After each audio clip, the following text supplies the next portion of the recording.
So one of my worst habits is minimizing my own accomplishments, and I have a story that illustrates that perfectly. So for the past couple of months, one of my old musician friends has been posting on Facebook about how he's hosting an open mic night at this local bar and grill. And for those of you who don't know what an open mic night is, it's kind of like karaoke, but for people who are, I don't know, writing songs, trying to be creatives or whatever.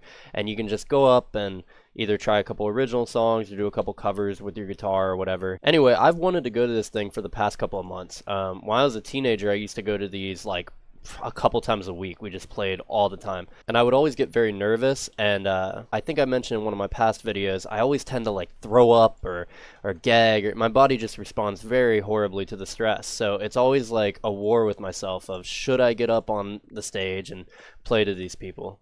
And it's funny because it's usually only like 10 to 20 people and maybe 5 of them actually listening. So it's not like a big event. So anyway, the other night, me and a friend actually went up there. I got the courage to go up there, and I didn't want to sign up at first. I was just going to like listen to other people play and check it out and see how I felt about things, right? You know, I felt myself getting nauseous just at the thought of signing up, and you know, there's all this like doubt.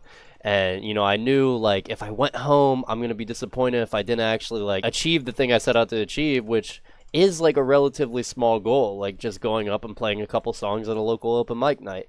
And my friend told me, like, hey, it's your call, but I think it's a good idea. We should go up there. We should play some songs. So I finally just was like, fuck it. And I went up and I signed up. We got up there and I swear I was so fucking nervous. I've been shaking. I haven't, like, played in front of people in, I think, like, a year.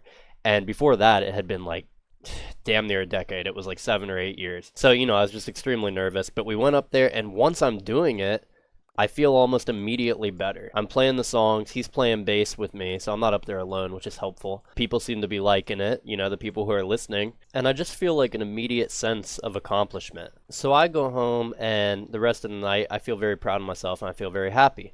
But then, the self-doubt, as usual, comes and kicks in. After that little bit of a high is worn off the next day, you start to realize like, okay, that was ridiculously hard for me.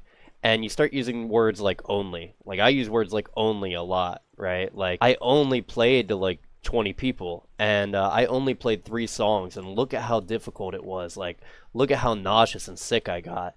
And I look at my friends and people I used to play music with, and some of these people, it's basically like a full-time job for them where they're either playing out like cover bands in bars and like making money off of this because they're paying their dues and playing like 3-hour nights a couple times a week. And I'm like, look how much I struggled just to do 20 minutes. Like I could never do what these people do. I can never be as good as them. And I'm just too nervous of a person to do this. And that sucks. Because music is something I've wanted to do for a long time. There's other things I want to do, and I feel like anytime I get like a little bit of success in something, I tend to minimize it. I tend to undermine it and compare myself to other people. And when you're a person who doubts themselves, that mindset creeps into everything you do. I talked about it in my one Minecraft tour video when I first started doing these types of videos, where I talked about like being self-conscious about numbers on YouTube and looking at the analytics over and over and thinking like, oh, this video only got 200 views or something like that. It's all relative. A couple years ago, I would have been like, oh my God, 200 views. Incredible. The place I was mentally a couple years ago, if I had gone out to an open mic with a friend and got up and played 3 songs in front of people, I would have been absolutely fucking ecstatic. Like, that's such a big stride for me from where I was during the pandemic, where I was just too scared to leave the house or go to a grocery store on most days. Like, I've come an incredibly long way. And my first instinct is to minimize that and compare myself to other people. And say like, oh, well, yeah, you may have done that, but you still don't have a good job like they do, or you still can't play 3-hour sets like they do. And part of that's external, like part of that is probably society, like putting down people who struggle with mental health issues or struggle with these types of things and acting like you're a loser just because you struggle with things and you can't always do things on other people's time. But part of that's internal, and the way you react to that external criticism is definitely internal.